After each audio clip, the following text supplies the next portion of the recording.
Okay, I want to show you guys something I've been messing with, because I'm always on the lookout for VSTs that are going to work well with my MPE synths.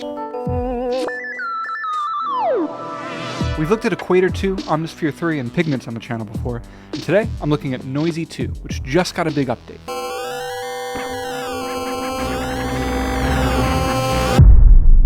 Noisy 2 is different from the others because it's a physical modeling synth. That means we get realistic sounds without samples, like this.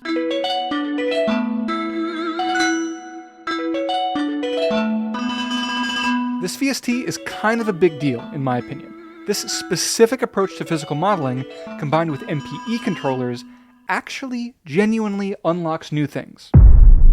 I'll explain all that in a few minutes, but first, let's hear some sounds.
Okay, so why is this special? Well, it's a different kind of take on physical modeling. It's not the kind of physical modeling where we're trying to create the world's most convincing piano or cello patch.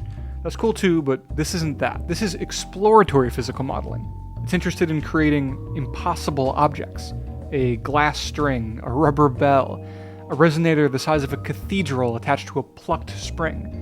Impossible sounds that also kind of have this realism to them. And it does this by combining physical modeling, where we're shaping noise with resonance, with other forms of synthesis like subtractive analog, FM, wavetables, etc. I think it's a genuinely new sound.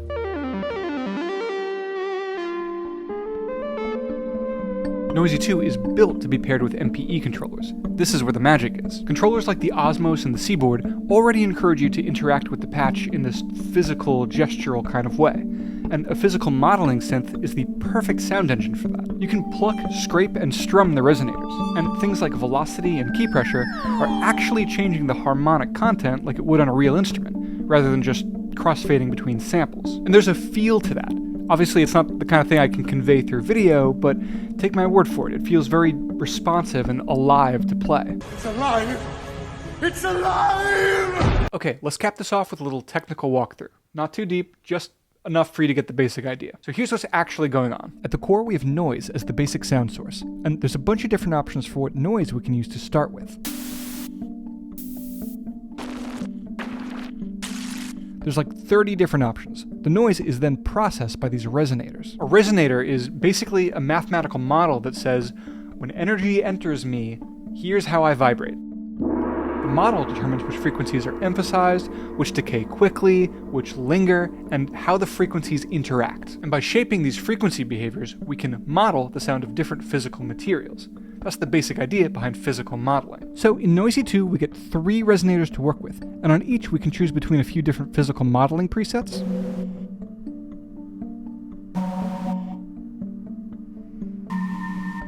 An additive engine, a wavetable, some basic analog subtractive engines, and 2 FM engines. There's a mixer for balancing the levels of the resonators, a filter, and an LFO, and 2 layers of all this. So you design a sound with all these parameters, maybe physical modeling on resonator 1, FM on resonator 2, something else on resonator 3, you dial in your levels and your filter and your LFO, and then you go over to layer 2 and you make another sound and you stack the 2. So you can do things like have your main sound on layer 1, and then have layer 2 handling only what happens when you engage the aftertouch, stuff like that. Then all of that runs into an effects section with 2 different effects slots with lots of options to choose from, a master stereo delay, and a master reverb. Okay, that's the basic flow. Now here's where all the expressive stuff comes in. Each layer has 2 volume envelopes that work simultaneously. The first is a regular attack decay envelope that works probably like how you're used to. Quick attack, slow attack. The second envelope is a continuous envelope that's always tracking your key pressure. You can balance the two with these 2 sliders, and we get this little handy visual representation of the 2 envelopes here. And we can find the perfect balance between the regular key pressure and the aftertouch. So there's a lot of control over exactly how it responds to the keyboard. From there, all the main parameters on all the synth engines, the LFO, the filter, and the effects can be controlled with the key pressure. So it's very easy to, for example, do things like map the key pressure to the FM of the oscillator. So I'll pull up the FM oscillator, turn up the expression amount, and then now my key pressure can be seen along the y-axis. I can turn up the same thing for the x-axis. And you can do that for the filter or the LFO. Turn up the LFO expression amount. And then I will turn up the degree to which your key pressure modulates the rate of the LFO. All this stuff is very, very easy. MPE, expressive stuff, it's built right into the architecture of the synth itself. And like I said, you can do the same thing on the filter or any of the effects. Okay, there's obviously a lot more that can be said, but I wanted to keep it to the absolute basics for this video. Noisy 2 just got a big update that includes a bunch more effects and resonators than it had before, along with 1,400 new presets. So it's a good time to check it out. Okay, hope that was helpful. Go make some music.